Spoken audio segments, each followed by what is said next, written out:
Hello, children. Book reviewer Cappy here. And occasionally I do book reviews because I'm paid. And when I am paid to do a book review, I do not guarantee the authors will be a good review. I will tell them.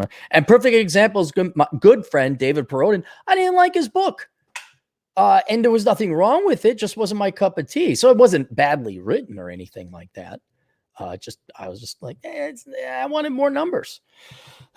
So it doesn't necessarily mean I hate the person. But anyway, what we're going to review today is The Path to Happiness, The Road to Freedom by Mike Seacrest there. And you can see our buddy RJ Jones had done the artwork for that. So good for RJ. And I'll just read the back here. Have you ever wondered why so many people seem so unhappy despite living in such a technologically advanced world? Do you ever ponder what makes people truly happy? So do you feel like something is fundamentally wrong with the world, but you cannot quite explain what? If so, the path to happiness, the road to freedom is for you. From explaining how freedom fundamentally produces human happiness to outlining a means to achieving that freedom in our personal lives to providing a framework for building a future society that incentivizes humans to live their freest and happiest lives, this book can help you not only understand but articulate how we can build a better tomorrow. And so I was like, well, okay, I kind of you piqued my interest, and plus he paid me, so I was going to review it. So I will go through everything here. Well, not everything. I'll just kind of go through the basics and my opinion of it. And I'll leave it up to you whether you want to buy it. The link will be down below. All right, here's the problem. The number one problem that I had with the book is not necessarily the title, but it's the cover and the book description, which led me to believe this would be one about philosophy. It is not. The book is broken down into 3 parts. Part 1, the case for freedom. Part 2, freeing ourselves. Part 3, create a free society. So for part 1, it goes through individual actions. Part 2, it talks about a little bit more, maybe a touch on personal philosophy. And then part 3 is more of a political opinion piece on how we can form the perfect world.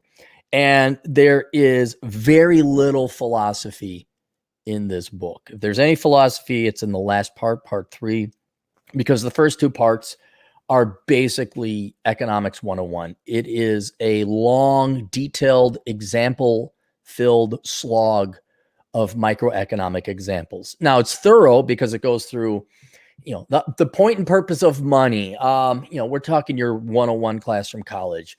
Farmer Brown and Cowboy Joe. Farmer Brown has 3 eggs, but Farmer Joe has cows. If we could do exchange and was it marginal productivity or comparative advantage written absolute advantage and a painfully basic review of microeconomics for the first 2/3 of the book. Now, that's not bad if you have never studied economics, or you maybe were forced to study economics, you weren't paying attention as a kid or a young man or young woman, and now you're serious about it, then this book there'd be nothing wrong with this book. But for me, an old fart, gray-haired, seasoned economist, this was like, it'd be like a mechanic. He gets back from a long day of mechanicking, and the wife says, hey, do you want to change my oil? F no, lady, I don't want to change your oil. I want to sit here and or do you want to watch a documentary or read a book about changing oil? No, not really. So the main point for my audience anyway, most of you would not benefit from this book. Right? Unless, again, you're new or you would like to know more about microeconomics. I'll tell you, this is a way better book than having reading through a microeconomics 101 book. I'll tell you that. This is better than any microeconomics textbook. But for anybody here who's, you understand incentive, you understand trade, you understand humans are lazy, you understand comparative and absolute advantage, you don't need to take that. Then the second part, or third part rather, I was kind of like, okay. And I asked, dude, what is this? And so we get to the next part.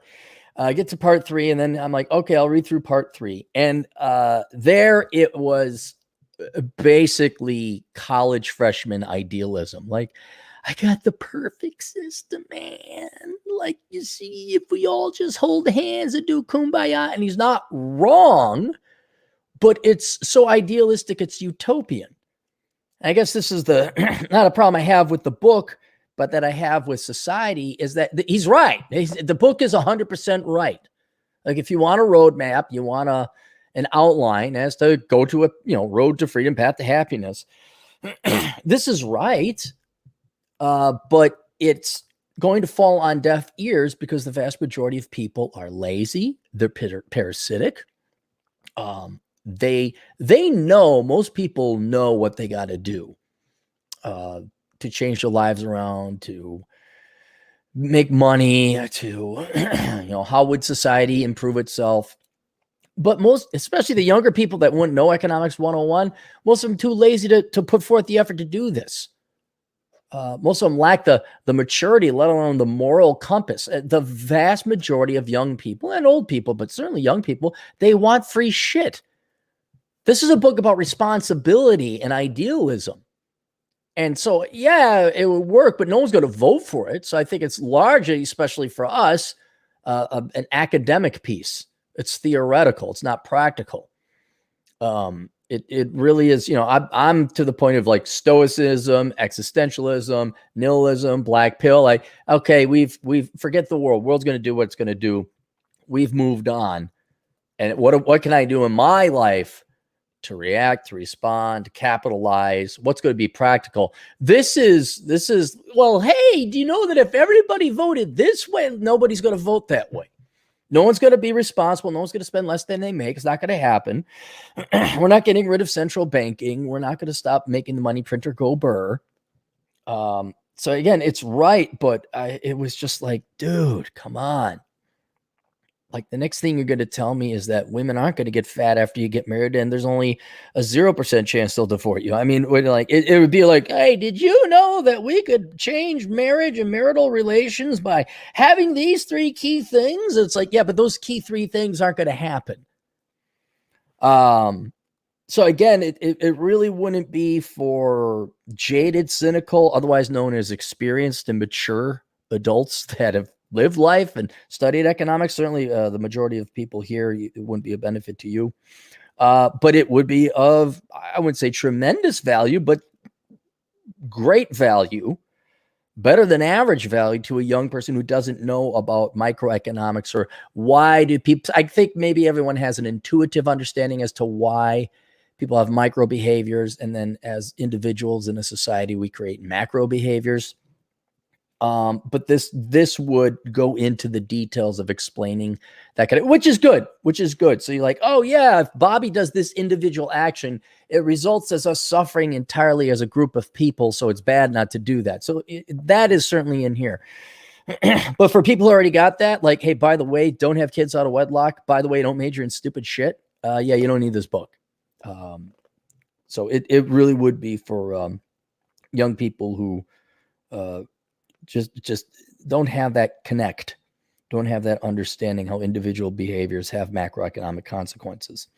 And then, I mean, if you don't know about how society should be, organized, I don't like making utopia too difficult, but, golden rule, you get to keep the majority of your wealth, no welfare state. It's not, it's not that hard.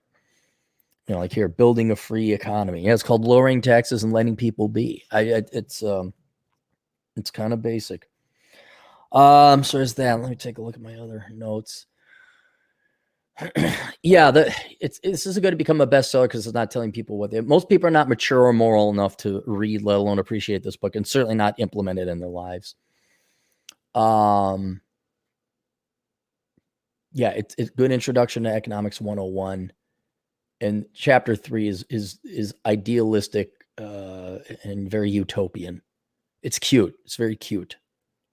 So if you, again, if you haven't had any introduction to economics, maybe get this book.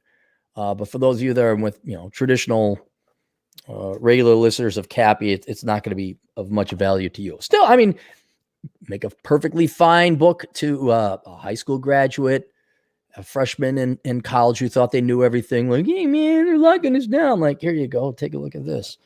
But the link is down below. So that's about it. That's it. Nothing in the super chat rooms. We'll see you guys later. Toodles.